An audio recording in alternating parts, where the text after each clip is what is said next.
Hello, my name is Andreina. And my name is Gabriela, and this is Wigs and Candles, a podcast about two sisters and their obsession with period film. Join us on a trip through palaces and manors, balls and tea parties, and a lot of dresses, carriages, and of course, wigs and candles. In this episode, Pride and Prejudice.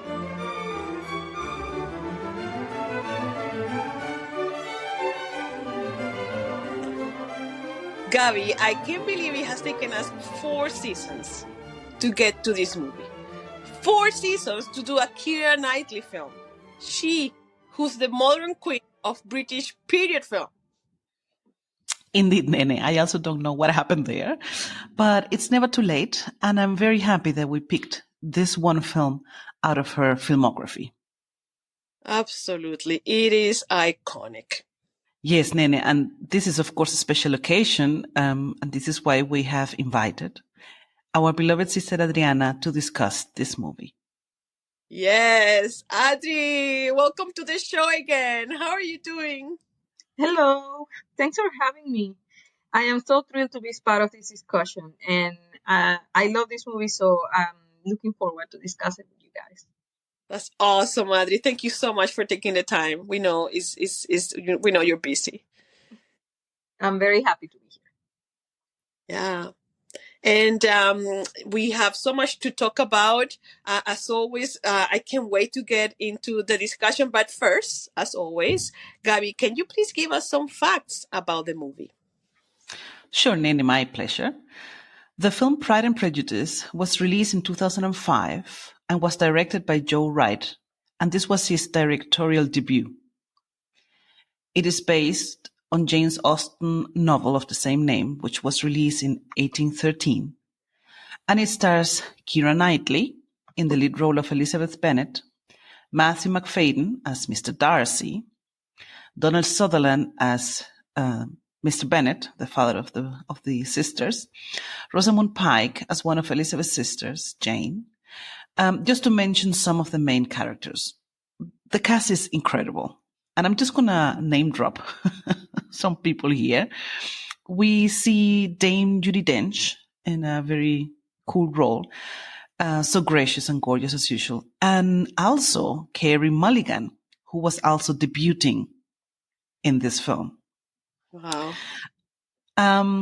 The film was very well acclaimed by the critics, and it was nominated for many awards, including, but not only, 4 Oscars, 6 BAFTAs, and 2 Golden Globes. It didn't win many awards out of all these festivals and so on. And the few that it was awarded to were mainly for the director, for Joe Wright. While doing my research, I found some interesting pieces of information that I would like to share with everybody. The costume design was not from 1813 when the book was released. The costume design, they consciously did it based on the fashion of the end of the 18th century, 1797, when was the year where Jane Austen did her first draft.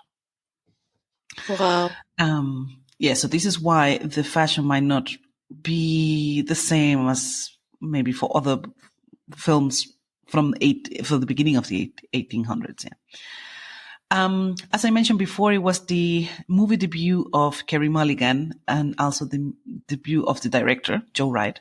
And also one of the other actresses was also starring in a film for the first time. It was Tallulah Riley, who played the role of Mary Bennet. So it's incredible to see that so many people they had the debut on such an incredible film and that it turned out so gorgeous. And yes, that would be pretty much from my side. I want to add a couple of trivia points, and it's the fact that, you know, a lot of these young actresses that debuted in this film, or for whom this film was one of the first ones that they did, became really respected actresses later on. For example, Carey Mulligan.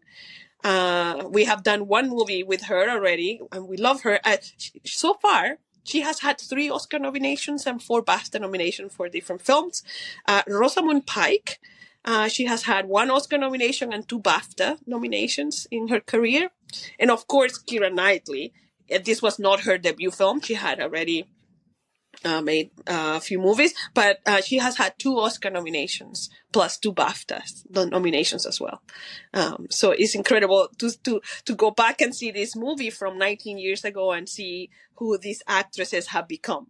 Yeah, and of course, always nice to see that the people who cast them already saw their potential back then. This is why I always think, like, you have to give someone a chance, someone new, a rookie, a chance, and then you can see, okay, they have so much talent. And well, if there is an award to give to this movie, will be to the casting director. Yeah. My goodness. Well, we can get into that a little bit later in the discussion. So, before we start, as we always do, I will give the movie plot, which is essentially the plot of the book. So here it goes. Pride and Prejudice tells the story of Elizabeth Bennet and her 4 sisters, Jane, Mary, Lydia, and Kitty. Their mother, Mrs. Bennet, is intent on marrying her daughters. And when Charles Bingley and his sister lease the nearby Netherfield Park, this gives Mrs. Bennet and her daughters a real chance at meeting young men in search of a wife. Accompanying the Bingleys is the quiet Mr. Darcy, who Elizabeth immediately finds haughty and full of pride. Mr. Darcy does like Lizzie, but his lack of social aptitude prevents him from showing his true feelings to her. After multiple misunderstandings, an unwanted marriage proposal, a family scandal, and many near heartbreaks, Lizzie and Darcy finally understand that they must overcome their pride and prejudice and acknowledge their true, passionate feelings for each other. Bravo. That was very good. Because I find it really tricky to summarize a Jane Austen plot. Well, I had to leave several plot points out this paragraph, but anyway, people get the idea, and this is a 200-year-old novel, so, people knows what happens. Okay, so Thank you. Before we launch into the discussion, as we have been doing throughout the season, I just wanted to give a little bit of historical context. And in this case, I won't go into much detail, just some extra information about the novel. As Gaby mentioned, Pride and Prejudice was Jane Austen's second novel. It was published in 1813, and this was the Regency period in England. The themes of the novel revolve around marriage, wealth, class, family, and the development of personal character. According to Wikipedia, the novel was well received, but Austen did not use her name on the publication. So she didn't really enjoy any great popularity during her lifetime. She really gained popularity after her death, when her novels started to be appreciated by the critics and the public at large. At the time, and I'm going to quote from the Wikipedia article, it says, at the time they were published, Austen's works were considered fashionable, but received only a few reviews, albeit positive. So it's just to give an idea of, how the works were received when they came out. They were popular with the public, but they were not widely reviewed or taking into consideration. It's like they were not considered the major works that they are now. And Pride and Prejudice was no different. Okay. Very well, Nene. Thank you for that. I think now we're all set to jump into our discussion. So, by framing the context of our discussion today, mentioning Jane Austen, when she started writing the novel, when it was released, and it's a film of 2005, so nearly 20 years ago that this was released. And it was not the first time that this story had been brought to the big screen. There's another adaptations made in the past. We might question this. How is it that this story, that the story itself is so appealing for audiences today, and focusing on the film? How is it that a film that is nearly 20 years old still captivates the audiences till today, that it makes us talk about it today? Somehow it has a certain timelessness that we would like to talk about. So maybe we give the word to our special guest today first. Adri, what do you think it's the appeal of the story and maybe also the film for today audiences? I'm not sure. I mean, I think the appeal of the story in general is the characters of Elizabeth and Mr. Darcy. It's just like a classic, like, misunderstanding type of story where the characters have all type of idea about the other person, so they don't really understand what is going on. And I think people like that, like, oh, I'm gonna meet someone and I'm gonna have so many prejudice about this person, and suddenly it turns out it's not true. We're falling in love, and it's the opposite. I think of like the fact it's the opposite of what usually maybe happens in real life, that you meet someone and you think they're perfect, and you find out they are terrible, and disappoint you. In this case, maybe it's the opposite of that. Like, she thinks he's, he doesn't like she doesn't like him. She thinks he's, a bad person, or she has prejudiced ideas about him. He has the same about her. And then at the end, they realize none of that is true. It's just their own preconceived notions of that person. So maybe that's the appeal. And obviously, I think also the story really evolves in a way that is very interesting. Like, you want to know what's happening next. So it's a very modern story, even though it was written like 200 years ago. It feels very modern, so I think people still relate to it. And I think that's the magic of Jane Austen, that she managed to capture the essence of certain emotions or of certain moments in life, and made them so universal that 250 years later, it still resonates with people. It's a very human story. Yeah. I love both of the things that you said. First of all, I love that idea that you put forward, Adri, that people find that appealing, because, like you said, in real life it's usually the opposite.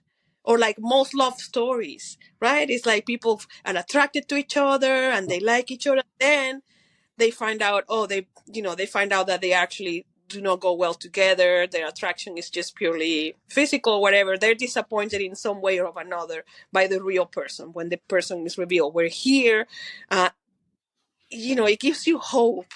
It gives you some hope that you can find love even in the most unexpected places, perhaps. And then what Gaby said about the universal appeal, I think that's true, and I think that's what makes it timeless or modern, as you said, Gaby, because even the mores of society have changed, the values, the role of women in society have changed, but the basic emotions and the basic ways that we treat each other or deal with each other or build relationship with each other, they have not, right? And I think I was reading when I was on the Wikipedia article. Which I think it's a really good article because it was very extensive. It was pretty good. I'm sorry, it was pretty good. When I was Wikipedia article, I was reading that Walter Scott, one of the preeminent writers of the 19th century, he did a review of Pride and Prejudice, and I'm gonna paraphrase. He said she has captured something so real about the relationship of people. Like, he really praised that he had captured reality in describing those relationships, in describing those characters. So for him already, it felt real, and it's so real that it still reads very timeless to us. That's amazing. Of course, we're talking about the adaptation. We're not talking about the book itself. I remember reading the book a long time ago, so I cannot really comment on it. But anyway, what do you think, Gaby? Yeah. Yes. And now focusing on the film, because we said, okay, the story itself, it's more than 200 years old, but still resonates today because, the core is very human. It has a very, universal topic. And then the film, I think that maybe the beauty of this adaptation is that they cherished exactly that the intention of the film was exactly to convey this, this essence of the magic of the story, this universality of the story, without, staining it, without putting too many modern elements to make it relatable, because they didn't need to. They didn't need Wow. to add anything to the story to make it relatable for the generation of 2005, or our generation, for the audience. And I think they did that very well. I think they really captured what Jane also wanted to say, and said, we don't need to add anything else. We can present it as it is. And if the story is timeless, then the script will also convey this timelessness. So I think I've watched this film certainly when it came out. And I watched it again now for our podcast. And I was also surprised to see how fresh it all looked. There are films that are really, not that old, and they still look like, okay, this was done like with another touch, with another tone. And it was very reassuring to see, okay, they capture the beauty, and they didn't need much to add, no many additives to make the story relevant and to resonate. Yeah. What do you think, Adri? Do you enjoy the film? Do you think it has aged? Did you watch it before watching it I now? it's interesting. I watched this film a long time ago, and I think when it came out, and at that time I think I had just recently watched the BBC adaptation of Pride and Prejudice with Yeah. Colin Firth, and I love that adaptation. I thought it was just perfect. So I think at the time when I watched this film, I was prejudiced, pun intended, to not like it because I already loved the other adaptation so much. So when I watched it, I remember thinking, oh, it's not as good, and it's so superficial, and but I think I went with preconceived ideas about it, and so now that I've been so long, I rewatched it, and I never watched it again, and then I watched it just now for the podcast. I found it that it was wonderful, and I don't know if because before I wasn't open to it. I was like still calling first. Mr. Darcy was still in my head, and he was a wonderful Mr. Darcy, and Mm-hmm. you know, no comparison. But when I watched this film, I thought first it aged very well, which is very hard because a lot of films don't age very well. This film, you can watch it today. It still looks great. It's gorgeous. It didn't feel fake or old or anything like that. So I was impressed by that. The second thing is that the cast. I forgot who the cast was. Like I completely forgot that most of our most famous female actresses are in this cast. I was like, oh, Rosamund Pike, Carey Mulligan. I was like blown away. Jane, I'm alone. So Yeah. so obviously at the time the casting was fantastic. I don't know how they did it. And my biggest criticism of the film at the time was actually Keyra Knightley um and Mr. Darcy's Matthew. I'm sorry, I forget his name. McFadden. Matthew McFadden. And because they were the actors from the BBC adaptation were fresh in my mind, so it was hard for me to like accept maybe a different interpretation. But now that I saw the films with new eyes, I thought they were really good. I actually was very impressed by Keyra Knightley. I thought she was a wonderful Elizabeth Bennet. At the time, I didn't think so. And now that I watched it again, I think I paid more attention to the nuances of her performance, and she really captured. I feel like the essence of the character, and without feeling too modern. Because sometimes I feel like period films they try to adapt it in a way that feels too modern, not really um, true to what it was for the time. So I think she captured that, the period correctly. I mean, like I cannot know for sure, but it felt to me that way without feeling too modern, but feeling like a really good character that will stand up for herself. And then Mr. Darcy, I still feel I still have some criticism about him, but I felt his character way more this time. Like I felt um, his sincerity. I felt like, and also I felt way more their chemistry. Their scenes, I thought they were great. So I was very impressed that, and I am not a big fan of old movies, meaning movies that are, I feel like movies in general, they don't age well. Um, some movies, they don't age well. Very few movies age well. In this movie, I was very impressed that almost 20 years later, it was still really good. It was still very engaging. All the characters were wonderful. I was surprised by the cast. I kind of went in like blind. I didn't look it up. I was like, oh my god, Donna Sutherland. Like, I was like, okay. So yeah, I actually really like this movie way more now than when I watched when it came out, which is very surprising. I was surprised by it. Yeah. Yeah. Do you want to go, Gaby, or? No, it's your turn. Well, thank you, It's Adri. I my turn? have so many things to comment on your insights. Nene, go ahead. What are your thoughts?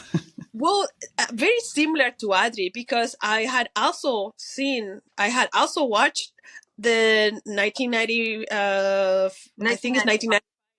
1995 BBC one, and if there was something that I could call perfect, it was that adaptation. I mean, Jennifer Eel is for me the most perfect Lizzie. She's intelligent, but modest, but smart, quick-witted, but decent, but it's respectful. She's Jennifer Eel for me. She will always be my Lizzie. And I think when I watched this movie in 2005, I think it was, I cannot remember, to be honest with you. I don't remember what I felt when I watched. I probably said, okay, it's pretty, but it will never match the 1995. It's, and I've seen this movie many times. I've seen it different times after that. And I remember watching it a few years after 2005, like many, many years after, and being absolutely impressed by the depth of the movie and the beauty. I cannot tell you how many years ago this was, but I remember rewatching it after that initial release, and I was really impressed. And every time since, I've been impressed by how beautiful this movie is. And I can now say that the two can exist in their own spaces, right? This movie has found its place in the I guess in the canon of adaptations, and you can enjoy them both in different ways. One is a TV series, one is a movie, and of course they function very differently. Of course, you can talk about the actors and the characterization, all that, but I very similar to Adri. This movie didn't age. I feel. I Yeah, really because feel like even the if you look at the costumes and the hairstyles, usually even period movies, they don't look good after a while. It still this movie looks good. So it is rare. I will have to say, and also I haven't watched the series in a long time, so maybe that's why also I kind of forgot a little bit about it. So it I was very open minded about this movie now. Like I just watch it without any preconceived ideas, just enjoy it, and yeah, it was very good. Yeah. What do you think this is, Gaby? What do you think they did right? Oh my gosh.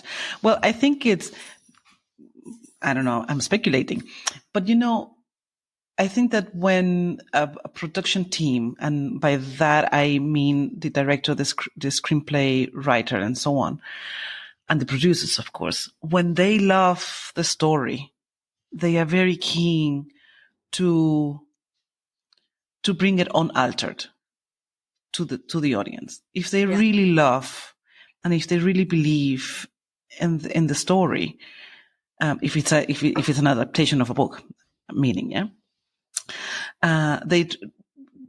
they really respect that, and they want to stay as true and loyal to the essence of the book as possible.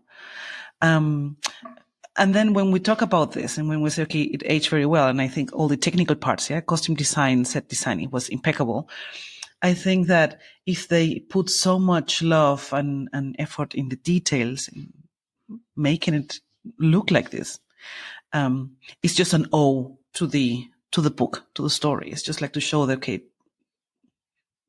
Yeah. I think they reflect the love for the story. It's reflected through the love to detail and so on. I have to admit that I haven't seen the BBC series, so I have no comparison. I have no point of comparison. So I guess I would have to disagree on a few things that Adriana said. Because, for example, I have no comparison to Mr. Darcy. And I found Mr. Darcy in the film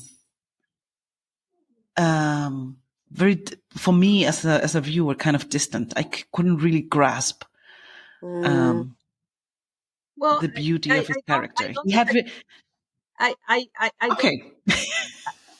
because if you, and then we can talk about it a little bit more, and that's why I said like Colin Firth is such an iconic Yeah. Mr. Darcy that it's really hard. I mean, like this guy really was up against like a big Yeah, a high actor standard, a high bar. that did And a character. So I mean, it's in the nature of the character to be kind of, mysterious, hard to decipher, This, we're viewing it from the perspective of Elizabeth.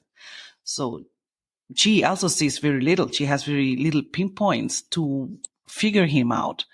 So I think that's certainly a struggle for an actor to make, to bring your imprint into the performance. Yeah. And I think he didn't use those opportunities. to really say to this, okay, this is my signature, Mr. Darcy. And, this is okay. I have very little moments how I can show it because it's all very implied. We love Mr. Darcy for what it's implied he does in the background, but never really on the surface, We know that Mr. Darcy is very generous and he takes care of Elizabeth's sisters, by helping them out in tricky situations. He's very cultivated. He loves his sister and he loves art and whatever, but it's all implied. It's nothing that that he's really showing. Yeah. So I see. the few things that he is doing really that he shows you to as a viewer, and in the moment as an actor, the few scenes and where he can show his character, the beauty of his character, I think that they were not really used to, You think it didn't come across? It didn't come across. You know what, Gaby? I'm gonna disagree with you. I think he did a very well. Obviously, it's a subtle act, but I loved it. I loved because apart from the very initial scenes, like the very famous one, like for example, when Janet, when the Bingleys move to the state and they invite Jane to go, and the mother, Mrs. Bennet, says you have to go on foot or on horseback just to make sure she doesn't have time to come back, right? And then of course it starts raining and she gets a cold, and then she has to stay over. And then Lizzie has to go, and there's a very famous scene where they are sitting in the parlor, right, in the salon. They're talking, and they have this exchange. He was very, not harsh, but yeah, he was very prideful, very not nice, right? But then after that, every scene after that, he's so soft and gentle in the way that he talks to her. I thought it came across to me, and I'm very harsh on male characters. I agree. Podcast.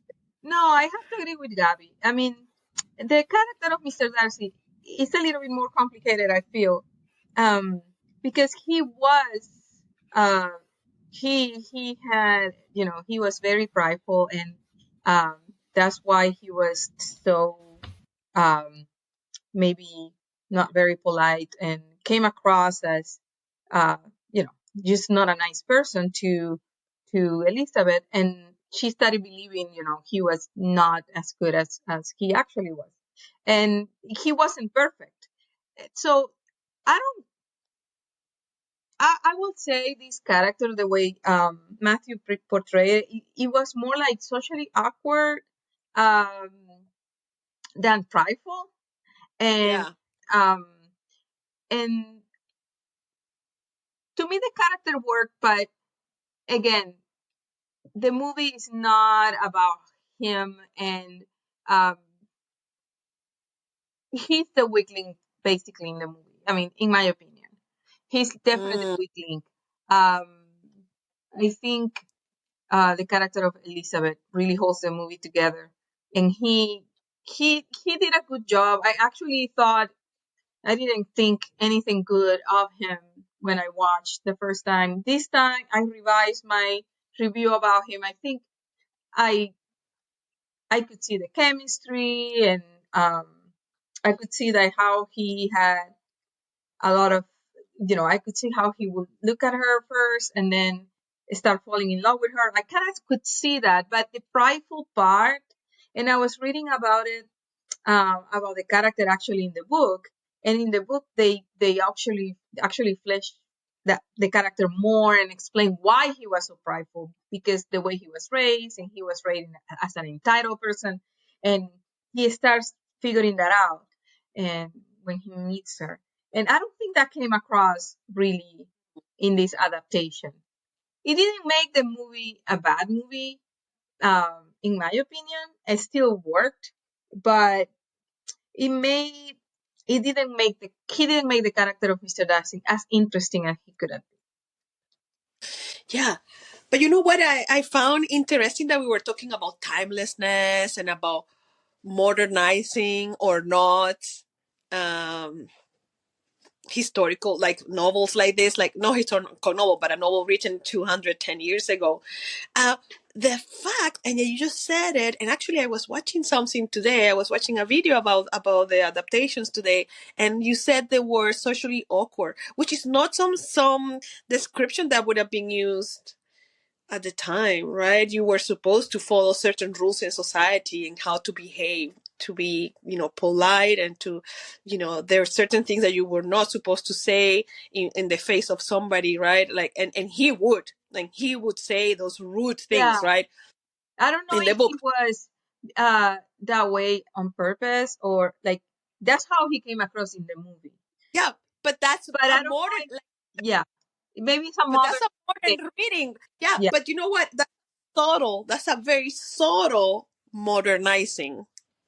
Like right. that's that reading and that kind of choice to play him that way. I think in a very subtle way that we can read him as socially awkward. I think it's a choice, and it makes the movie a 2005 movie. That's what I'm trying to say. Yeah, yeah. It makes the movie more about, oh, he was socially awkward and that's why he was like that at the beginning, instead of being like, I mean, maybe he was socially awkward, but he was a prideful person and he didn't give anyone their time, or he didn't think anyone was worth of his time or his attention. And the reasons why are because of this. I mean, his upbringing, like how he grew up so entitled and so on and so. So I will say that's my criticism about the character of Mr. Darcy. Yeah.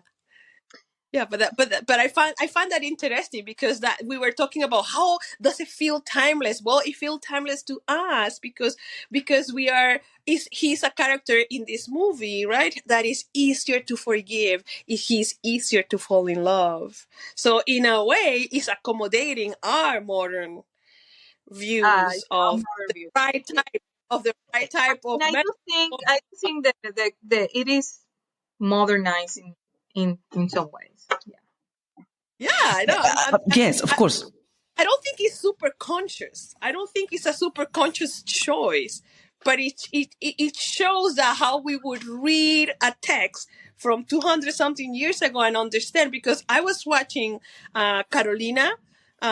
She's a costume historian that I love. She's Polish and she makes amazing videos. And she was talking about the adaptations, and she used the same word. She said, well, they made him into a more social, somebody who's socially awkward. So no, somebody today. So we understand it better. So we go and read this book and we say, oh, well, this person was behaving this way, but they didn't have the vocabulary to describe this person this way, right?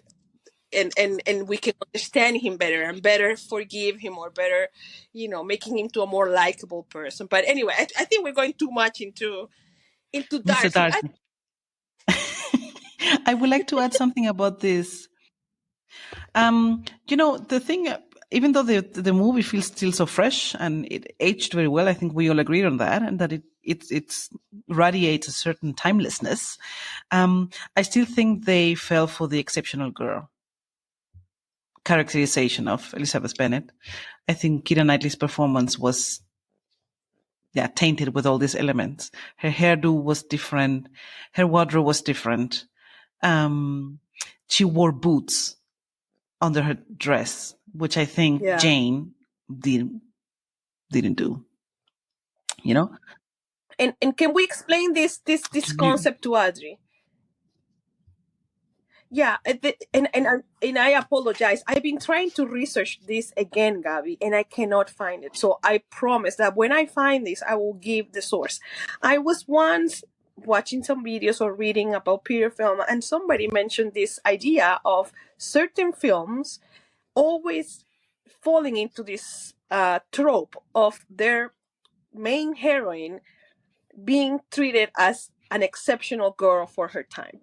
Like she doesn't fit the times. Like she's always somebody who's more modern, more radical, more advanced, more ahead than her peers, right? Instead of being a person of their time, right? So many movies do this by showing their costumes are different, or they don't care about their, for example, in this movie we're having the same. For example, she didn't care about pretty clothes, or she didn't care about pretty hairdos.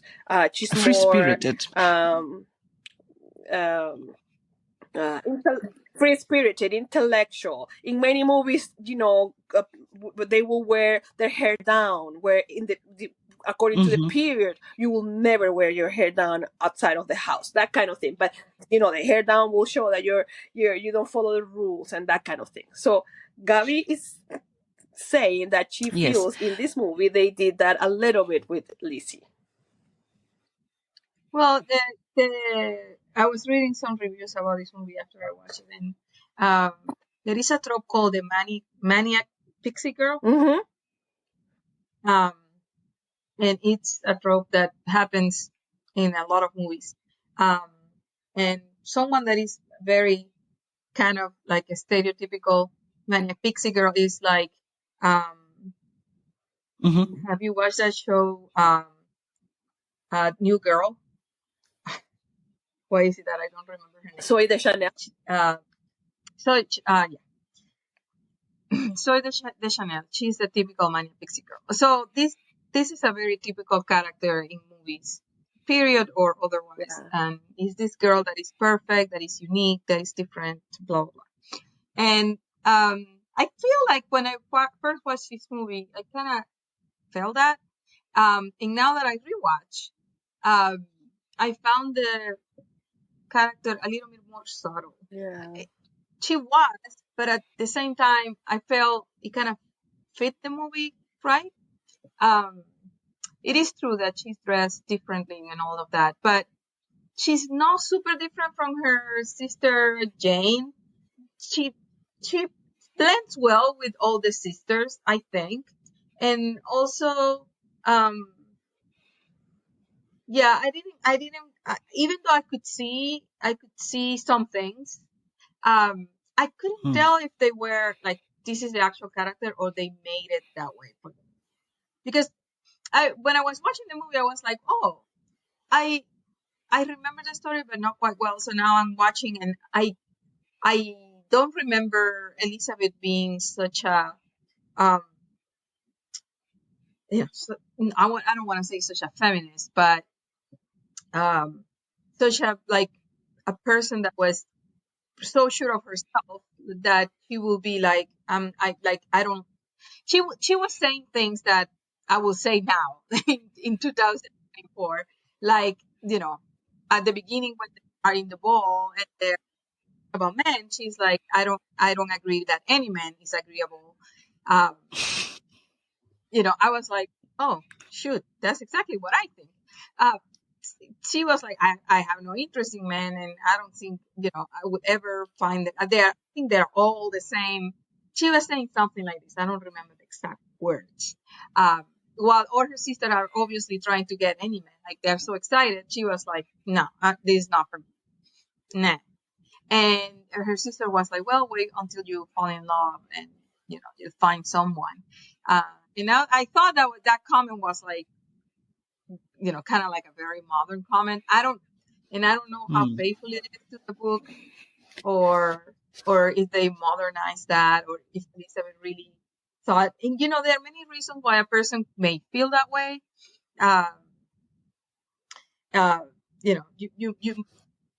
You may feel like that's the way it is, or you may feel that way because of other reasons. But those comments, they didn't take me out of the movie, but I was surprised by it.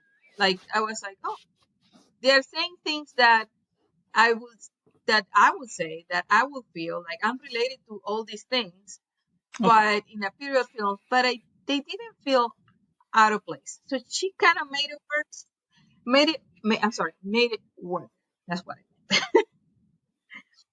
But I can see how you will feel like she was a little bit out of place. It is a tricky thing to do. Like, you have to make this character interesting, but at the same time, she has to fit in the movie. Yeah. And I see other movies where they haven't done a good job about that. But in this movie, I don't know. I felt it worked. Yeah, Uh, and but I think it works because of how she relates to the other characters. I think it works in yeah, in you that are she's right. not, Because touch anyone yeah, else. she's not judging anybody else. She is accepting of how society works. She might have thoughts about it, like she might have clear opinions about it and how unfair that is, right? That you have to marry because you have no money, that the state that they live in won't, you know, it will be left to their cousin, Mr. Colling, who's a ridiculous character, right? In many ways. How unfair that is, how hard it is for to have 5 daughters that need marrying. She makes comment all of this, but she accepts it. She understands the necessity of all of these things. And I think a very important piece of her characterization and that I love is her friendship with Charlotte, her friend, who, because Lizzie gets a marriage proposal from Mr. Collins, their cousin, who is to inherit their estate, the Bennet estate, because he's the only male in the family, right? And it's the most crazy scene, right? Oh, sorry. It's the most crazy scene when he proposes to her. It's very, very funny. And she rejects him, obviously. She rejects him very firmly. But then her friend, her dear friend Charlotte, accepts the proposal, and she comes to tell her. And this is a very famous scene when Lizzie is sitting on Elizabeth is sitting on a swing, and she's just going around and thinking, and then here comes Charlotte, and she said, "I have accepted a proposal from him. I'm 27. I'm terrified."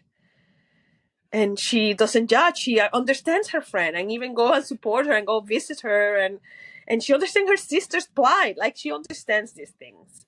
Yeah, I think the character of Elizabeth, the way she overcame this trope and didn't make it so evident that it was like this, it was that she was a very loving person. She was, even though she has these thoughts, she wasn't judging her sisters, even her mom, even though she and her mom didn't agree on many things. She didn't even judge her mom.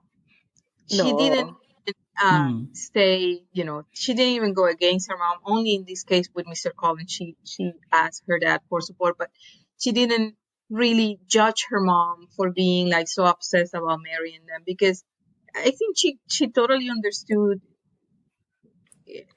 her point. And there is this thing about movies, about movie characters and show characters that drive me crazy, that sometimes they say, I want to do this, and people around them say, well, that's impossible, it cannot be done, and they're like, it has to be done, it has to be done because I say so. And I'm like, and then somehow it works.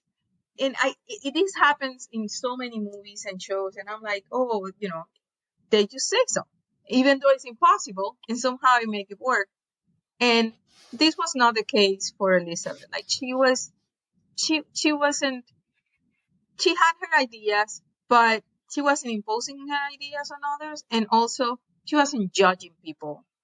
She wasn't isolating herself, being like, I'm the best and you guys are all wrong. She was very supportive of her sisters. She was very supportive of everyone, even her parents. So it's not, probably not exactly like as it was in the book, but that's how it came across to me. So that's why, even though the character, yes, he falls a little bit into this trope of the Manic Pixie girl, it doesn't completely fail because of it, because she still fits into the environment. She's not going Yeah. against just Fair because point. it's her and she's unique and she's the only one that can do it. That's right. Yeah.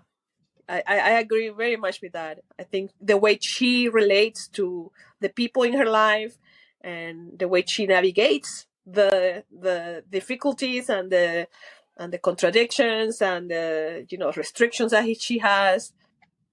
It feels natural. it doesn't feel out of place. Yeah, I think it's so well written. I think it's a very good balance. I really, you know what?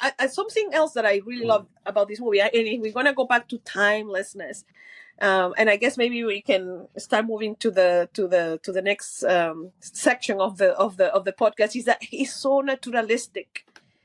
Well, did you read about the costume? You mentioned that they decided to place this film like earlier than the novel was published because the director didn't like the fashion of the 1813. So they placed, and then he also said he wanted to make it a little bit more real, not to look at so shiny and perfect. So I think he came through that way. There are some scenes that are so beautiful, like when she goes with her uncle and aunt, they go on a trip and they are sitting like in a forest, and then they decided to go visit Mr. Darcy's estate. That scene is like out of like a fantasy movie. Like I thought it was so beautiful. It's kind of unique for a film. All the scenes are like this. So I think they did a good job making like. I thought it was weird that they decided that, but because they wanted to kind of be different from the BBC show. And the BBC show is very realistic, like very faithful to the time and the novel.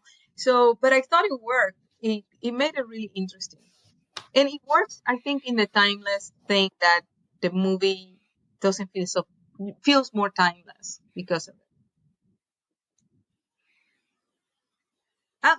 I would say that, a lot of criticism I have about this movie before kind of went away when I rewatched. Like, I saw it in a different perspective, but I can see the point of, like, the character still. I can see the point of, like, the Manic Pixie girl character. But that's a trope that is so prevalent. Like, and sometimes it works, sometimes it doesn't work. In this case, I think it worked. Yeah. Even though the trope is still there. Yeah, but she's so rational. She's I don't know. I think I have a harder time with characterization than with other technical aspects of movies. I think that's the hardest part for me to talk about. But I just think that the movie looks so amazing because of the neutral colors that they chose to do the costumings, and I think because of that you cannot really place it in a very specific, like, it looks from the end of the 18th century, yes, and it looks like like their house, like the Bennett's house, is a farm. And it's a real house. And it's a real house with dirty walls, pigs running at the back. It's just, and this could be any century, right? And I think because of the choice of the colors of the costumes too, that are more neutral colors rather than colorful costumes. Even at the ball scene, when they go to the main one that is very fancy, actually all of them are dressed in white.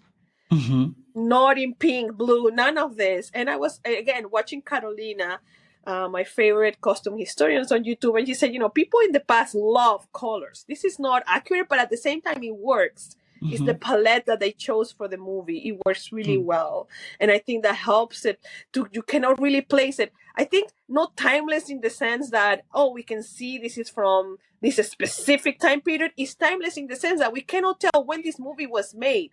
Like, you can tell that this is when you watch movies, you say, okay, this was a 1960s adaptation. Oh, this is a 1970s adaptation. Oh, this is a 1980s adaptation, because somehow they're sneaking some shoulder pads. Somehow they're sneaking some, some I think hairspray that looks like this. Somehow, yeah. They always somehow sneak something in that you can tell when the movie was made. Where this one, wow, it could be any time in the 2000s, right? It's just really, really amazing choices, and I enjoy so many aspects of this movie because of that. And Adriana mentioned the nature. I think we need to talk about it. I mean, in the next yes. section, in the next section of the podcast. So go ahead and introduce the next section, please, Nene. Okay, so we are gonna move on to our favorite segment of every episode, which is our Wicks and Candles quiz. It consists of 4 questions, and here it gives us an opportunity to talk about different aspects of the movie that we haven't talked about yet. So Adri, because you're our guest today, we're gonna start with you. So the first question on the quiz is, what is your sweaty week? One thing you didn't like about the movie. One thing I didn't like. I actually really like this movie, and I have to say this movie is long. I think it's 2 hours and a half, and I don't like long movies, but I didn't mind in this case. So I enjoyed the movie, even though it was long. So I cannot say that I didn't like that. I usually don't like movies that are longer than 2 hours, but I would say if I have to pick someone or something I didn't like, I will have to go with Mr. Darcy. And again, I don't feel like his character, even though the actor tried, and I think he did a good job in the scenes with Elizabeth, like Keyra Knightley. They have good chemistry. In the scene he confesses to her, I could feel his desperation. Like I could see it. So that came across. I don't feel like the character was fleshed out. Like, it could be hard to understand why Elizabeth even likes him. And Yeah. and because he was pretty how do I say it? Unpolite. He wasn't very polite to her. He said pretty bad things about her family. I would think that why would you like this person? But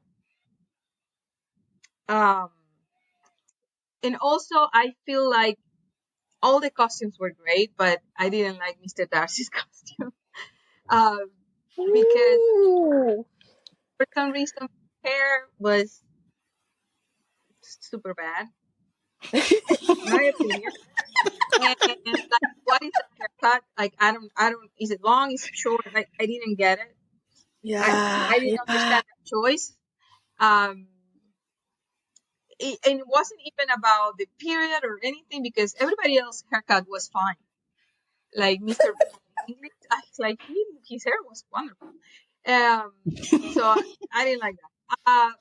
And his costume was like, I felt like it was not as nice as it should have been for the character.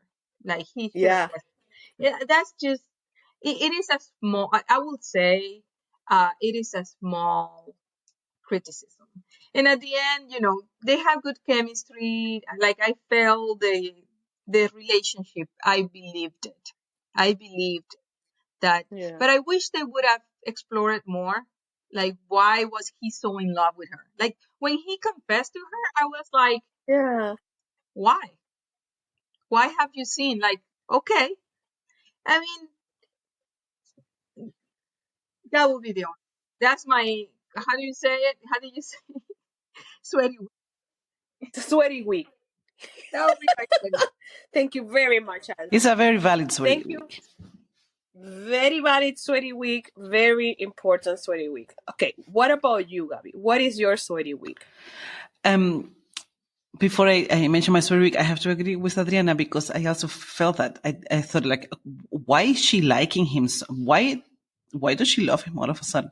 And I watched the film with my husband, and he was like, I mean, he was so generous and whatever, and he loved art, and I was like, yeah, but like, okay, you really have to kind of read a lot between the lines.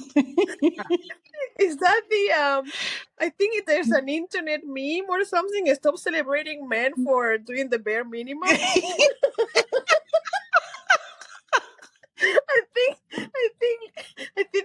this is one of the problems of the movie, celebrating men for the bare minimum. For the bare minimum. All he does is purpose, so you have to fall in love with him. I mean, He loved art. Yes. Well, I know somebody who loves art. That is not doing the bare minimum. He's not doing the bare minimum. Anyhow, so I felt like, okay, but I really have to dig in deep to know why. Follow Elizabeth, emotional development towards Mr. Darcy. So I agree. Yeah. I think it's a very valid sweaty week. For me, it was also like, okay, yeah. I was missing a little bit of the chemistry between them. Okay. Anyhow, that's not my sweaty week. My sweaty week has to do with some style decisions, choices they made. Some things were, in my opinion, a little bit overdramatic. And that didn't really match the entire tone of the film. So we have spoken about this. The entire all the elements of nature, they were so beautiful, so authentic, so real, down to earth. The houses, that you really saw, and the clothes that was really lived in, very relatable, and so on. So you see, okay, this is like the style they wanted to recreate, or this is like the atmosphere they wanted to recreate, the ambience that they wanted to convey. But then there's like somehow some peaks where I think, okay, this doesn't really match the entire thing. And these are my examples. The famous scene of Elizabeth standing on the cliff. Oh. And she is just standing in the middle of a landscape on a cliff, and her dress is blown by the wind, and she's just looking to the horizon. I was like, aesthetically, yes, beautiful, but this scene doesn't add anything to the story, anything to the film. It's just like super overdramatic music over it, and I was like, okay, Gaby, where is this scene? nice you included it, but scene? No, it's pretty much in the middle. And I think it's when she's on the trip with her aunt and uncle to Pemberley, when she's standing alone on a cliff. Oh, okay. It's a famous scene. That is one scene. I was like, okay, doesn't really match the entire rest of the film. And there's also a scene where Elizabeth is riding in a carriage. I think she has already found out that she's somehow heartbroken, and she's riding in the night in a carriage, and she's also super over dramatic, crying and, like half dead of sorrow in this carriage. And I was like, I cannot really follow how you got there, girl. This is a little bit too dramatic. Like, what happened before that made you come to this thing? And I was like, okay, this is somehow not really believable. It doesn't really match. Everything else was so fitting, so down to earth, so like authentic. And then you have these, as I said, a few choices where I think they mismatch the entire tone of the film. That's my sweaty week. Not consistent. The style was not consistent at some points. Okay. Yes. Wow. That's very interesting, Gaby. Thank you very much. I have to do a little parenthesis here. And I'm sorry, this is going to extend the podcast by like a couple minutes. You know that scene at the cliff? I think that scene, and actually this should be a whole episode unto itself. I think that scene is trying to do through this image, trying to portray a very romantic image that has been immortalized by a very famous painting called Wanderer Above the Sea of Fog, which is a painting by German painter Caspar David Friedrich. And this is an 1818 painting, and it shows a man standing on the rock, looking at the sea, and it's like foggy and it's wild. And this is supposed to show nature as the mirror of the soul. And this is one of the tenets of romanticism.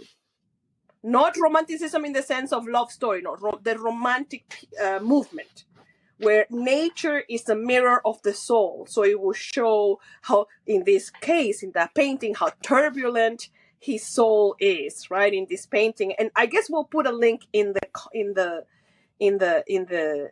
notes.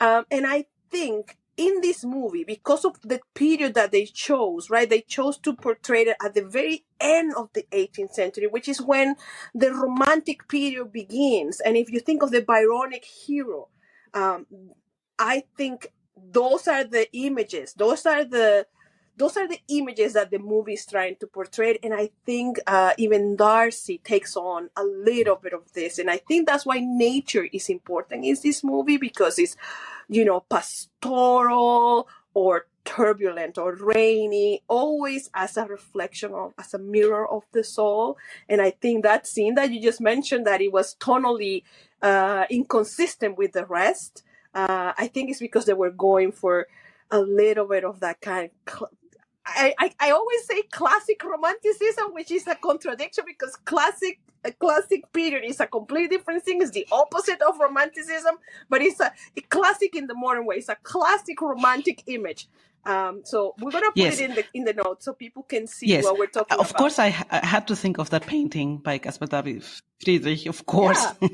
Yeah. And by the way, this is the jubileum year for this painter. So there's in many museums, there's beautiful exhibitions to celebrate his work. Yes. His birth? Yes. The Hamburger Kunsthalle in Hamburg is having an amazing exhibition on this painter this year. Well, anyhow, how appropriate my note was. Anyhow, and I agree, and I think it's beautiful that you bring this up. That this all matches very well. That this is like the explanation. I think it's beautiful how you say this is supposed to be. The nature is supposed to be a mirror of this person's soul in that moment. But if they had, it peaks. It was not consistent. Yeah. If they could have just done, if they really make those choices to make like a red thread throughout the story, and they did it once. It did. No, I completely agree with you. Because in my notes, I mostly have comedy, pure comedy. In all my notes, all I have is laughing, comedy.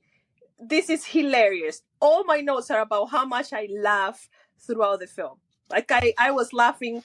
I am I have to say I'm older, and I'm a much more relaxed person. I used to be such a snobby person before. I was just a terrible snob, but now I laugh a lot more. So now this comedy, I guess I get it more, and I was laughing. So I understand, because the movie is very funny.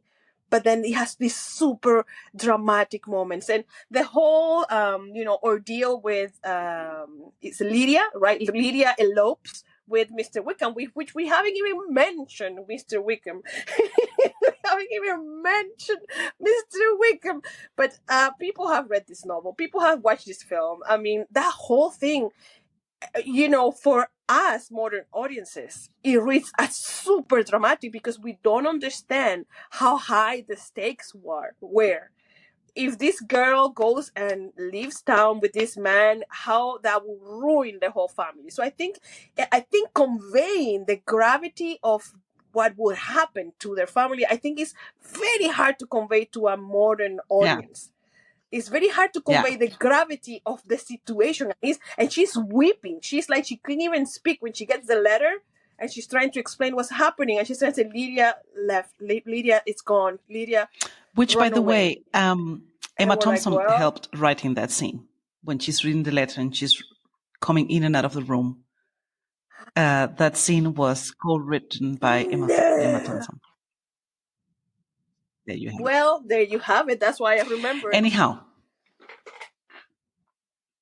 Okay. we've moved away from the weeks. I'm sorry, but I think we had to talk about this painting, and we had to talk about, you know, the melodrama that comes in, that is very kind of like contradictory to the rest. All right, I'm gonna quickly say my sweaty wig is related to hair. Appropriately. Very appropriately, and it's the men's hair. I do not understand the men's hair in this movie. It's like the only person who had good hair, as Adriana very appropriately mentioned, was Bingley. Bingley had a huge, beautiful head of hair, I love like very, very Robert Mr. Bingley was Pattinson. beautiful. Yeah. Mr. Bingley has this beautiful Robert Pattinson style. You know, he was kind of like anticipating Robert Pattinson's Twilight hair, you know, because it's a little bit before. But all the other men, thin hair that looks like it's thinning. Like, I'm thinking especially of Mr. Darcy, and I'm thinking of Mr. Collins, and I understand that they want to make Mr. Collins a very ridiculous character, right? He's a clergyman who proposes to Lizzie, and he's a man who thinks too much of himself, right? He thinks he's just pompous, and he's a ridiculous character, right? And he has these tiny little bangs, but the hair looks... I actually thought his hair was perfect for the character. I cannot like Mr. Darcy's hair, but Mr. Darcy's hair, there is no cute.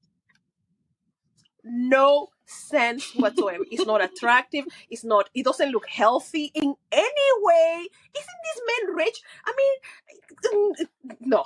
His hair makes no sense. I agree with your sweaty wig. Look at pictures of Mr. Darcy's hair, please. It doesn't make sense. I'm sorry. That was a sweaty wig, very appropriate because it's related to hair. Okay, moving on. Second question of the quiz. Adri, what is your shining candle? One thing you loved about the movie? One thing I loved, I like many things. I would say, all the characters were great. Like Mrs. Bennet, I thought it was great, even though she's kind of annoying because she's the mom, but she has all the weight on her shoulders of trying to marry all five girls. So she's annoying, but I kind of understood where she was coming from. I thought she was wonderful, but I will say, Rosamund Pike as Jane,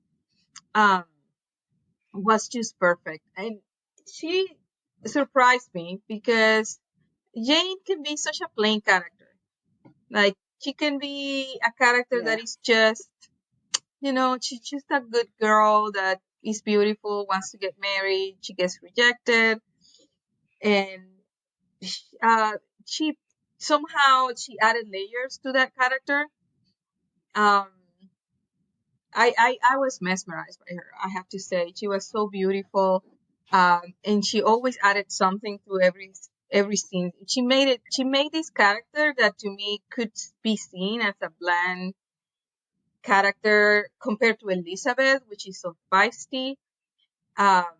She made this character work very well. So I would say she was one of my favorite things of the film. Wow, excellent. Thank you, Adri. That's a great shining candle. It goes again, the casting in this movie is crazy. Yeah, it is crazy. When I was like, every character that was coming out, I was like, oh, I didn't remember this person was this character. So yeah, it is. I mean, yeah, Rosamund Pike, she could be so plain. Like, she's so beautiful. Like, she is like the typical period film beauty. You know, delicate. She's like the English rose, and she's so pure, and she's so elegant, and she's the object of affection of every man, because she's like she fits perfectly of the image of what our lady should have been at the time, right? But yet she does give her layers. She's super shy. She's super modest. She's super quiet. She actually has some she sacrifices herself in some ways too, right? She cannot marry. Trying to be like, realistic about the situation and Yes, not desperate. I mean, she was like, Yes. I will get over him. Dignified. Yeah, she was. I thought it was an interesting character. Wow, very good, very good. It worked, Thank you, Adi. What about you, Gaby? What is your shining candle? This is tough for me to pick. I wish I could mention 5 shining candles, because there's so many beautiful things about this film that I really loved. And I think we've talked about it already in length about all the technical aspects, the set design and the costume design, that it's remarkably good. So I'm going to go for 2 performances. And this is maybe unusual to come from my side, but I loved especially 2 characters and 2 performances, and they are male characters and performances. The first one is Mr. Bennet, played by Donald Sutherland. I think he was sublime, and I see Nene's face going wild right now while I mention this. He was so good. He was so endearing. And this is the thing. Mr. Bennet is a secondary, it's a supporting role. And he has maybe 5 key scenes in the film. Mm-hmm. And he did so much out of them. This was like pouring out of the screen what he as a father was feeling for his daughters. And I guess we all agree the last scene one of the last scenes where he is talking to Elizabeth about Mr. Darcy's proposal. Finally, Mr. Darcy asks Mr. Bennet for Elizabeth's hand. And then she is allowed into his study, into his room, and they have a conversation, father-daughter conversation. And he asks her, do you really want to marry Mr. Darcy? And she's like being open about her feelings, and she definitely wants his blessing on this union. And how he cries out of joy seeing his daughter in love. This is one of like the most beautiful scenes I've seen in any film. I don't know why. It was amazing. Maybe because I rewatched the Hunger Games, so I'm still feeling the President's No.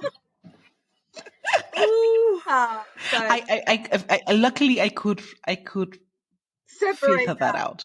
No, but separate that. With you, that was a wonderful. So that's one actor, one performance, and as I said, one scene that really moved me. And I think compared to Mr. Darcy, who had main role, Mr. Bennet did a lot out of his character. And the other character and performance, not the character is not good, but the performance is so amazing, is of course Mr. Collins. We have mentioned him already before. The choice of this actor, Tom Hollander, for Mr. Collins was incredible, because you despise him the moment he enters the scene. You do not like this person at the very second he's on screen. And I think that you can only achieve that once. Yeah, you deliver an incredible performance. And I think he was on spot. He was amazing. Those are my shining candles. Well, my shining candles. Thank you very much. Thank you very much for your 2 shining candles. I was shaking my head desperately. And I will reveal why. But just before we move on to my shining candle, I'm going to say that Mr. Collins gets one of the best lines written by Austen. And it's like when he's proposing to Lizzie at the breakfast table, and he says, I cannot hide. I didn't write the whole sentence, sadly, but I said, I cannot hide the violence of my affections. And I think she stands up. I think she kind of she's like she kind of like she's so repulsed by this. But I was like, my goodness, I have a certain people that I can use, the violence of my affect. I mean, like, this is a masterful way of saying you love somebody or that you are crushing on somebody. I mean, I wrote it, the violence of my affections, and she's just absolutely like, no, no, this is not happening.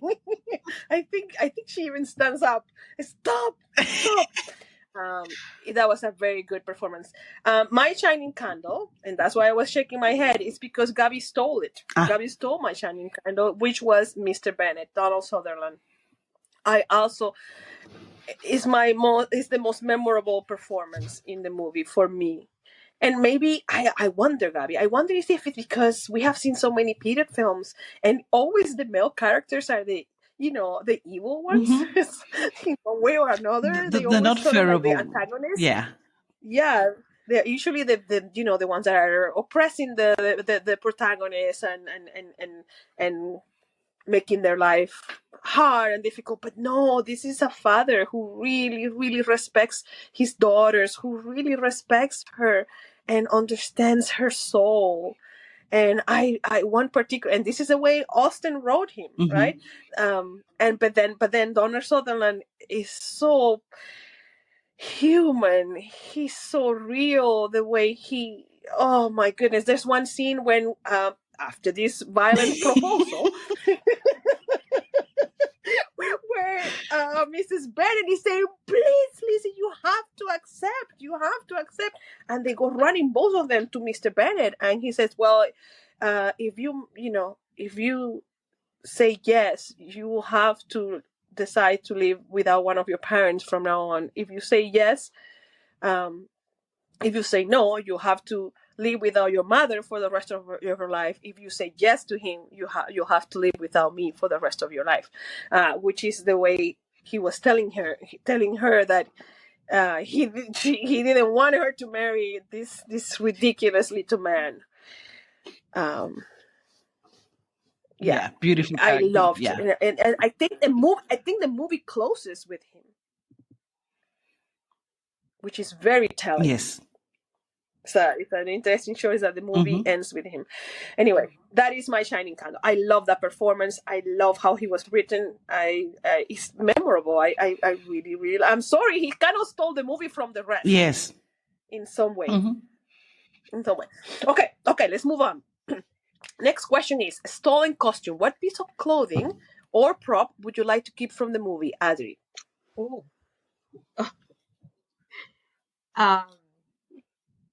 Wow. I don't know. I pay too much attention. I don't think I liked anything. I'm thinking. Maybe their shoes, the boots were cool. Good. Yeah. The boots were so cool. Yeah. Thank you, Adi. That's okay. If you think of something else, give me a please do let us know. Yeah, do let us know. Gaby, what is your stolen costume or prop? What would you like to my keep? prop is rather big. Oh, okay. The costumes, by the way, were beautiful. And if you have the chance and you see some pictures, there's a lot of pictures online, of course. You can see in the pictures of the costumes, one can see the textures of the fabrics, and it's mesmerizing. And it's beautiful. You can see which kind of fabrics they chose, like linen and like and you can see how well the costumes are done. So I recommend you that.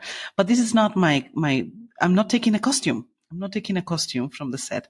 I'm taking an entire table with food. I have to admit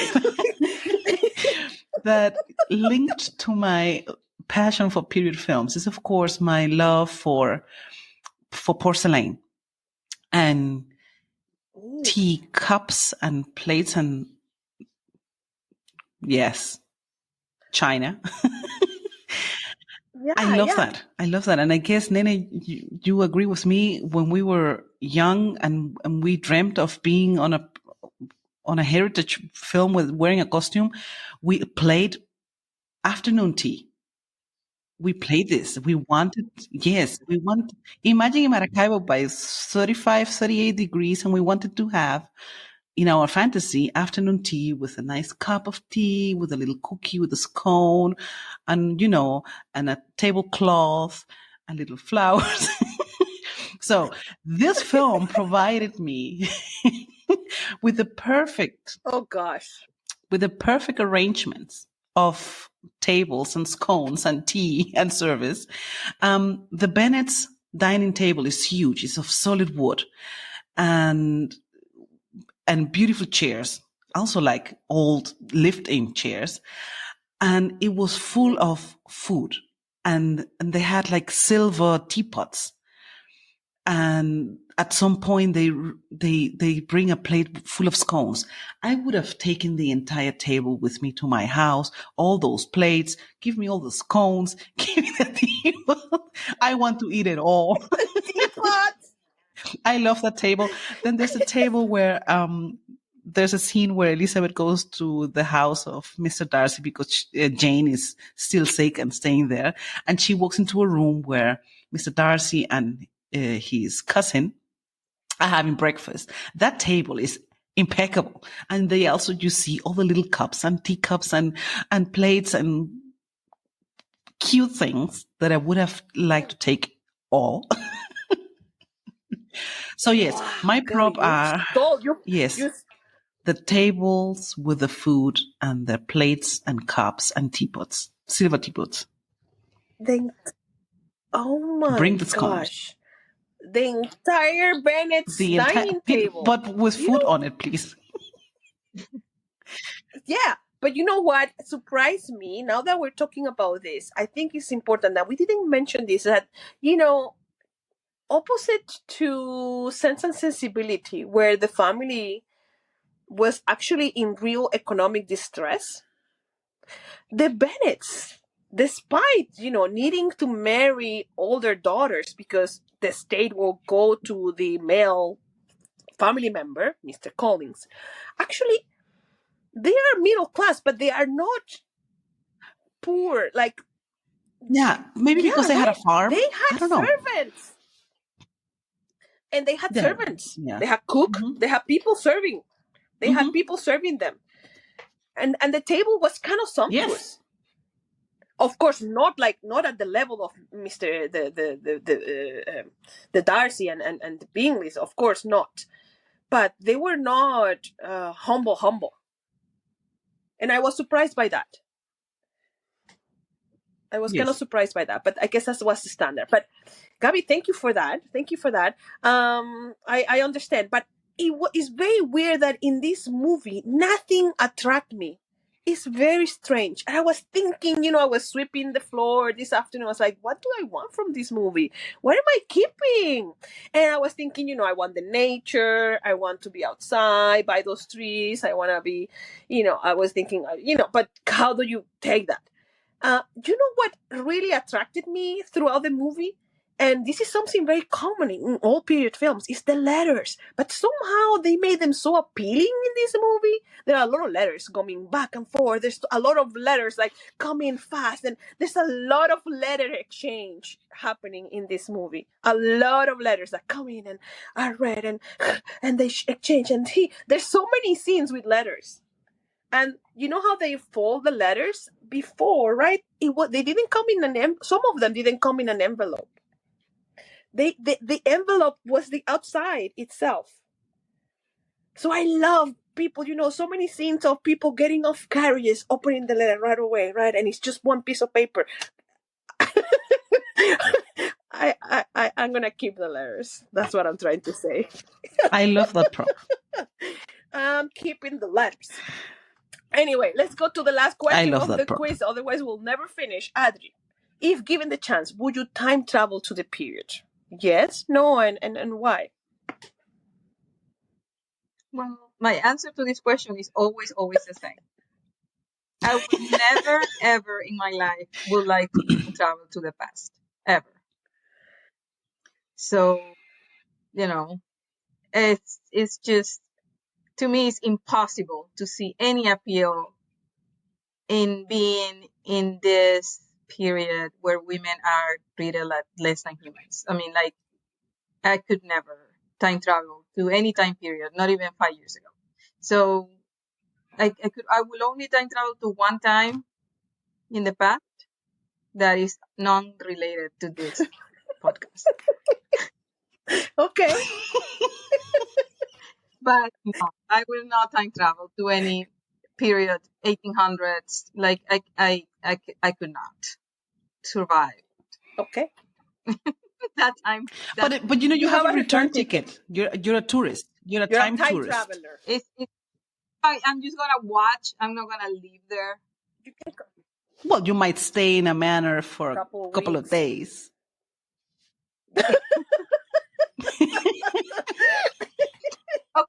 Okay.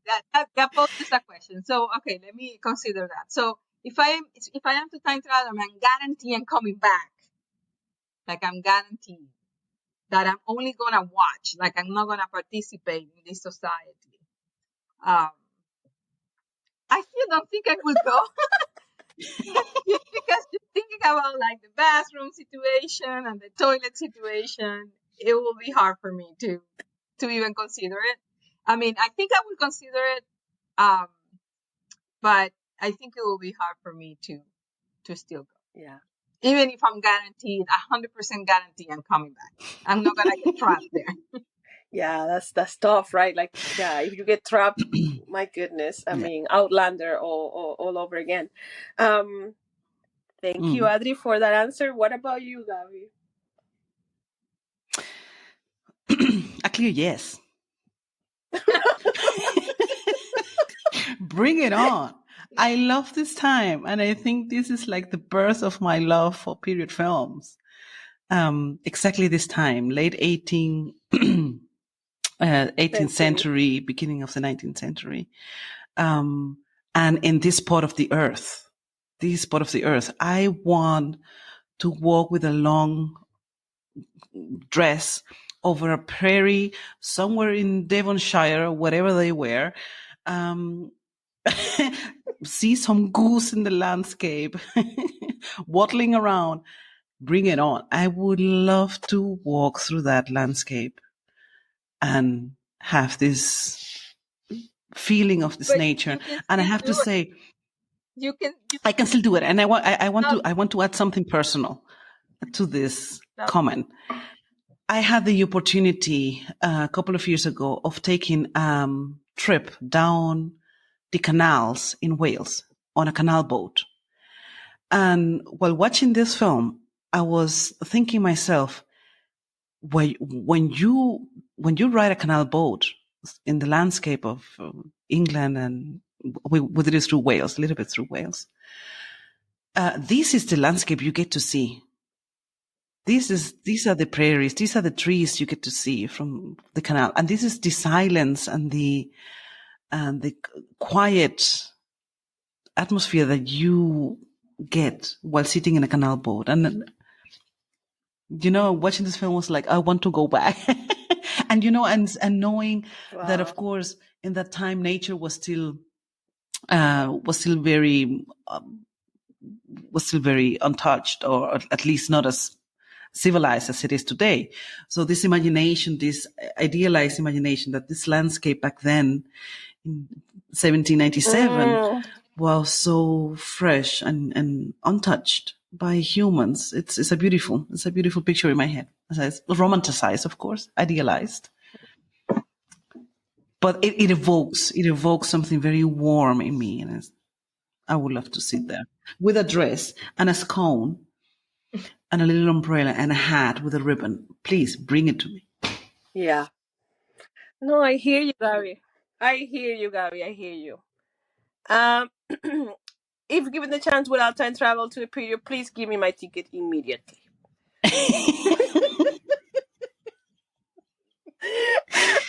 I mean, again, this is problematic in so many ways. Yes. Right? I've been thinking a lot about my decisions to travel or not to travel in the last few films, and I've been very, very bad person. I've been a terrible person. I have a clear bias where I want to go and I don't want to go. Like, I didn't go back to Venezuela in the 1800s, in the 19th century, because I am quite traumatized by being Venezuelan. Like, I don't want to go back there in the present or the past. I love my country, but it's a place with a lot of issues, right? Yes, I will go back. You know what? I want to bring it back to the movie. I want to bring it back to the movie and to the book. Jane Austen makes even this period that was so bad for women, right? It makes it sound fun and interesting. It makes it seem like a place where you would have some fun with people, talking to people, making, society, and I think she makes it very appealing. Obviously, she's one of the most beloved and well-read authors in the world, all around the world, not just British people, not just English people. Everybody around the world loves her work, and I think it's because she makes her world very appealing. Like, to have the chance not just to be in that nature, which you can still visit today, right? You can still get that sense of quiet from nature in certain places of the world, right? You can still get that. And I think that's a huge appeal of period films. If we want to analyze period films, I think a huge appeal of them is this untouched nature that often is part of period films. And this is very appealing to modern audiences, right? Like a period before the Industrial Revolution and so on, right? Where you could find solace in nature. But also the society. It seems lively and fun, and also, just to go to the Bennett's house. Nobody visits them. Oh no, the people do visit them, but you know what? How fun it will be to, and I think this is the other appeal of Jane Austen, and we talked about this before, is the sisterhood. I think for me, every time I see this kind of movie where it shows sisters, I think I always say that I'm not nostalgic, but maybe I am, of the period when we were young, growing up together as girls, right? And a little brother that, safe haven, that was the house where we grew up when we before we left and saw the world. And, so I would there. Yeah, of course. Who am I kidding? I'm there, and I don't even sometimes if I get stuck, so be it. So be it. We go together. That you guys feel that way when I'm watching these movies, and I see that the whole point of women is getting married, that there is no escape of that.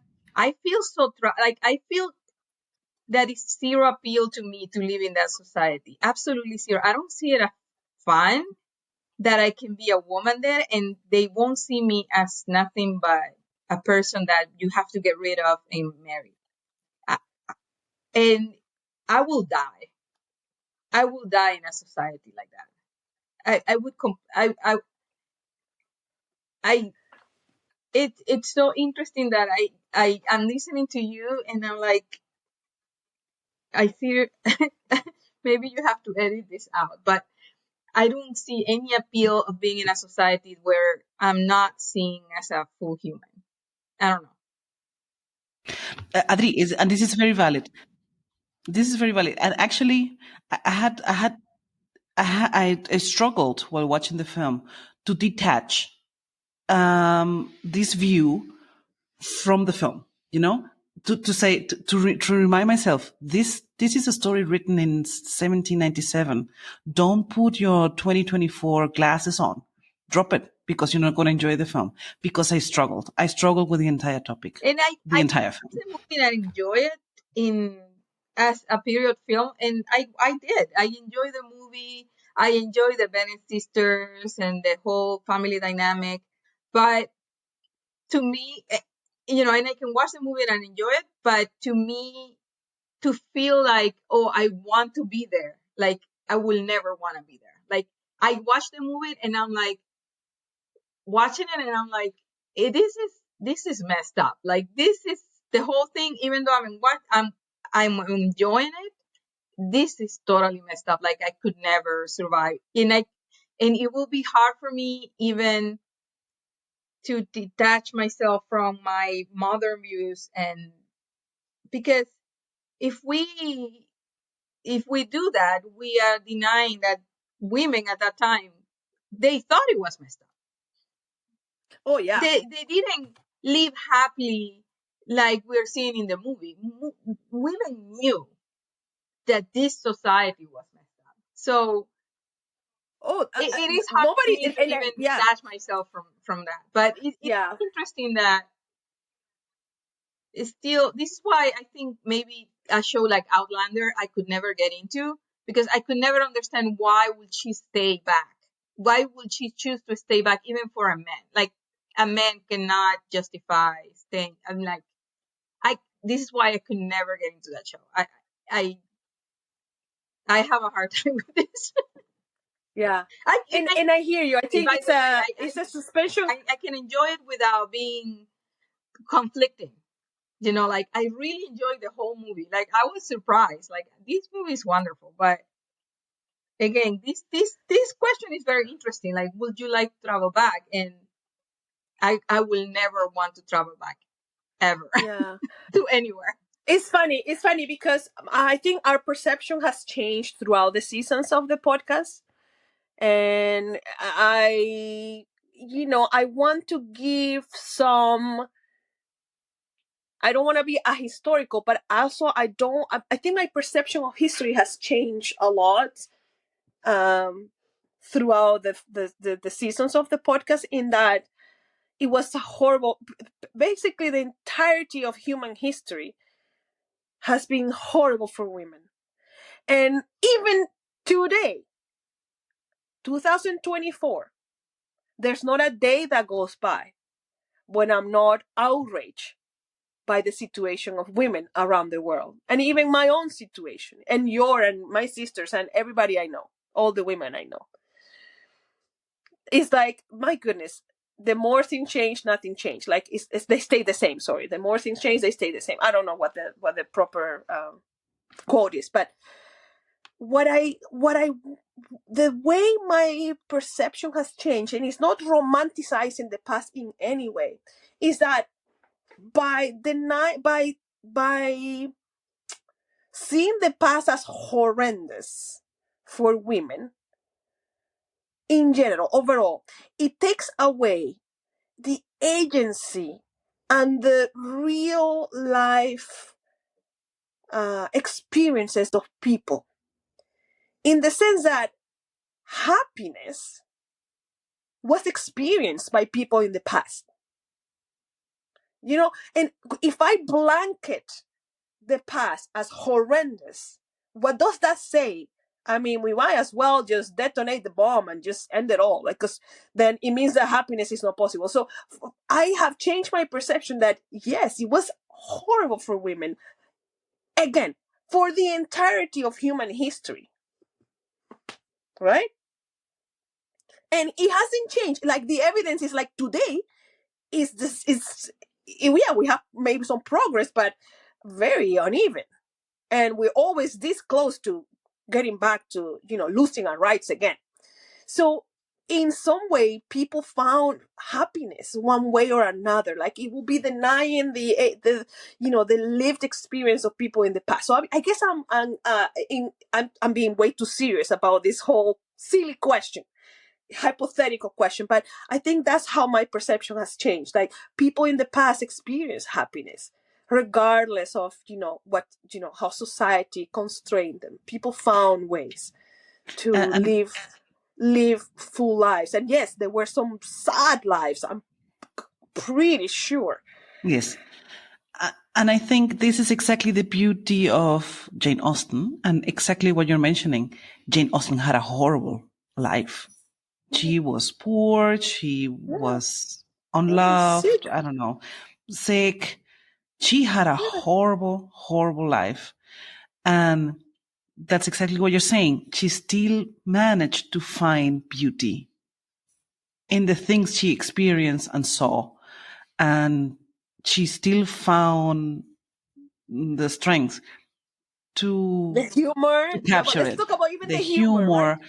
the nature, because I am pretty sure that if all these film adaptations of Jane Austen, I haven't read her books, include nature so presently, is because she also puts it in the story. So she was aware of the beauty in nature. She was aware of the beauty of human interactions, of humor, and so on, of the human experience. So I think exactly what you're mentioning, we would blend out the experience of Jane Austen as a woman.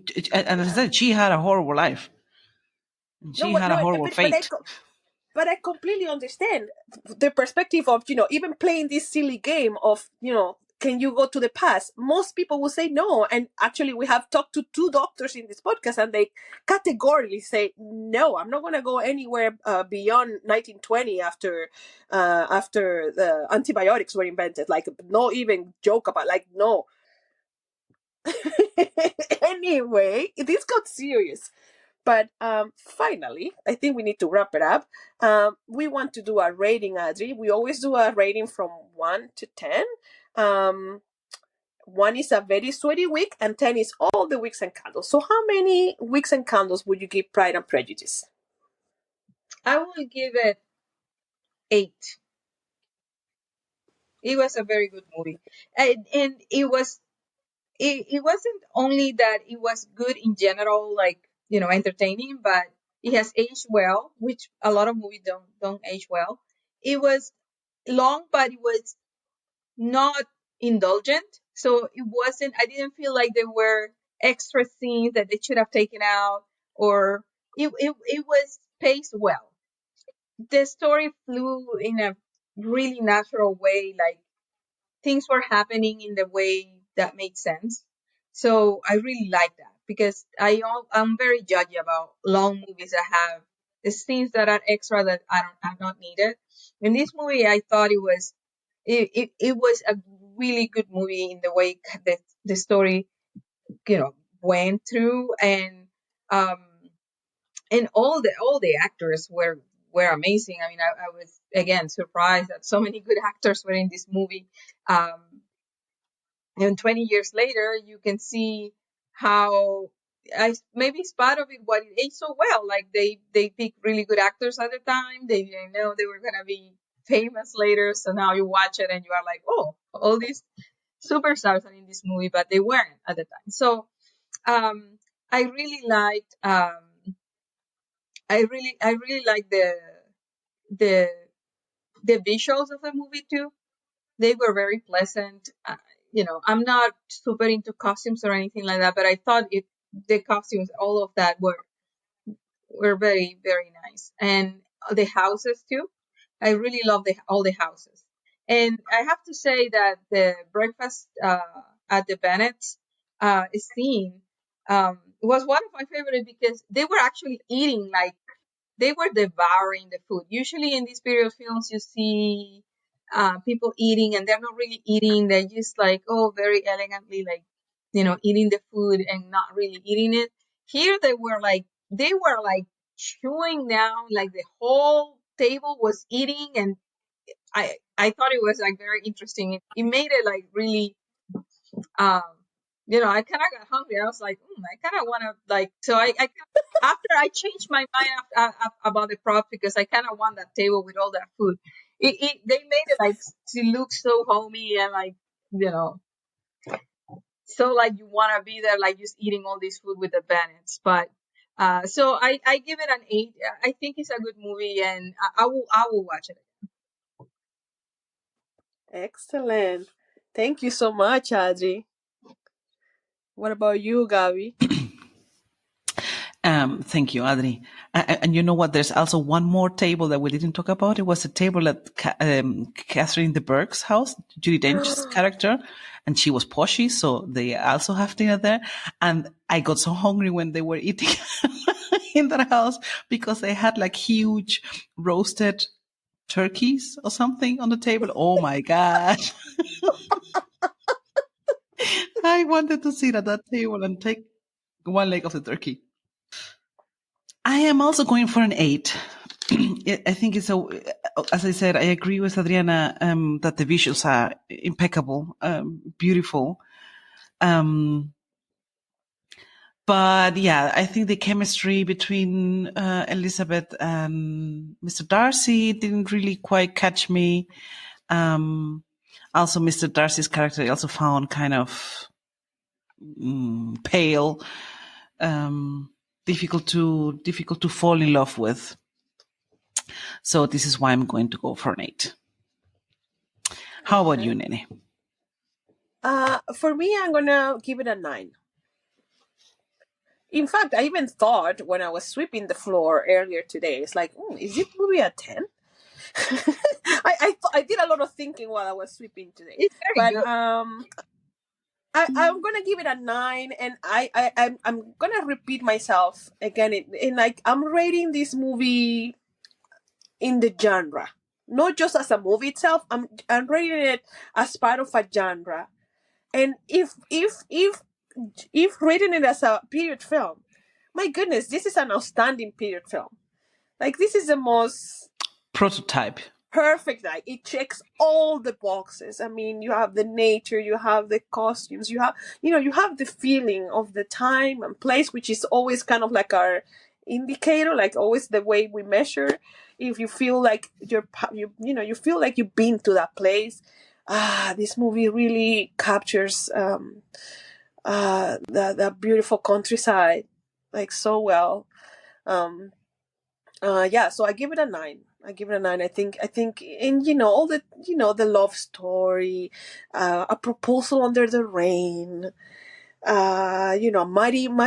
muddy fields and shoes when you're running desperately in sadness, a scene of reflections outside in the morning dew. I mean, all of these things are so classic in period films. All of them are in this movie. Opening letters by a window. You got it all. You got the blowing the candle after talking to your sister. Giggling in bed and blowing the candle after having an intimate conversation with your sister. Giggling. A lot of giggling around. Ribbons. So many ribbons. So many ribbons, so many carriages, so many balls and silly things. I mean, actually, at the risk of making this very, very long, I think the major ball scene in this movie is one of the most masterfully directed scenes that I've seen in any of these movies that we watch, because they kind of go throughout the whole ball, capturing different characters at different times, and you get a real sense of how a party like this would have felt like. It was loud, it was cozy, it was actually very noisy, messy, people talking, people drinking, people spilling things on, bumping into people here and there, people hiding jewels inside of people, like so well directed. I got a real sense of what a country ball like this would have felt like, and I appreciate that. In that scene, the part where Elizabeth and Mr. Darcy dance, the dance scene, was done in one shot, which was not planned. They did it still in one shot. Yeah, I remember I saw that, but actually this movie deserves a lot more discussion in terms of the technical aspects of it, because there's a lot of memorable things, like the scenes of Elizabeth in the swing, which they use it to show the passage of time and the seasons. Mm-hmm. Like, there's a lot of beautiful choices that make this movie really, like, it elevates the story to something very memorable. Like, this movie made me think of a lot of things, and again, it's like the perfect period film because it makes you think about heritage, particular heritage, which is the British heritage. And elevates it, and it sells it to audiences around the world. Beam. Which I think is the main purpose of British period films. We've talked about this before, which is to sell you their beautiful past and culture. And we swallow it up. We eat it up. We eat all the scones. We want all the cheese. Bring me the scones. Bring me the ribbons. Anyway, so what is the rating? 25 25 out of 30. Pretty good. out of 30 is very good. Okay, well, 25. yeah, that's pretty good. Thank you, Adri, for being our guest. Did you enjoy talking about the movie? Yes, I enjoyed the movie and I enjoyed talking about the movie. Thank you so much for inviting me. Thank you for taking the time. We really appreciate it. And thank you, Gaby, as always, for putting together the script, for your discussion, your insight. It's always amazing.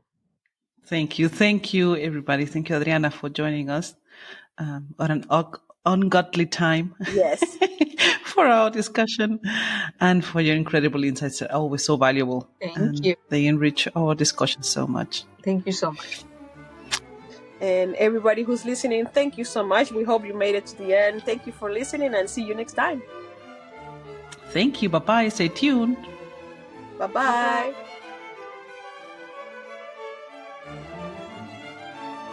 Wicks and Candles is available on Apple Podcasts, Spotify, and Stitcher. So go ahead and subscribe and follow us on Instagram at Wicks and Candles. Thanks for listening and see you next time.